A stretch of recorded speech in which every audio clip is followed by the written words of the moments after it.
Dobro večer, dragi gledatelji, dobro večer, pravi igrači. Ja sam mađioničar Josip i moram vam reći jednu jako važnu stvar.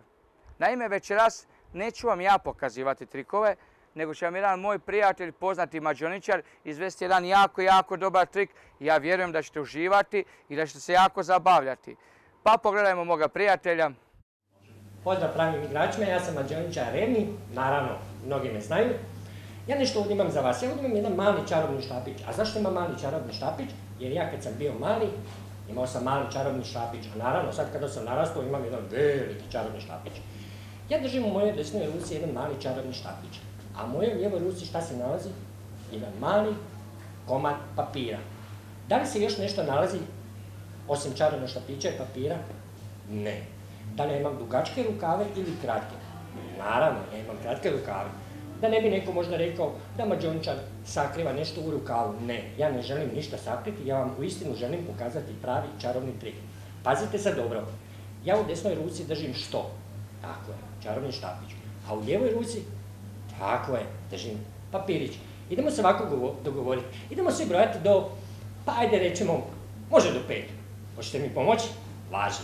Idemo svi zajedno brojati do 5. Znači ja ću staviti tu moj mali papirić, sakriću da niko ne vidi, jeli, od publike, idemo svi zajedno brojati do 5. Može?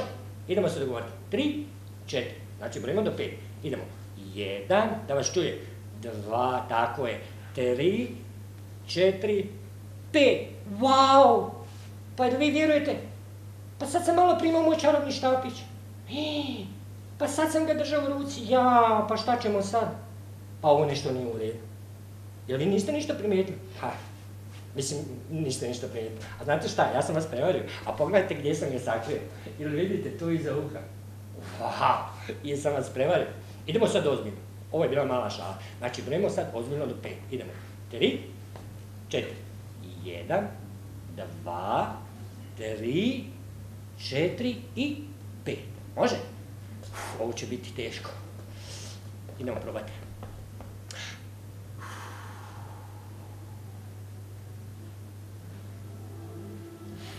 Wow!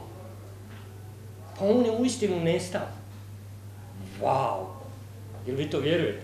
Ja vjerujem, a sigurno i vi. Hvala vam puno. Ćao, bog!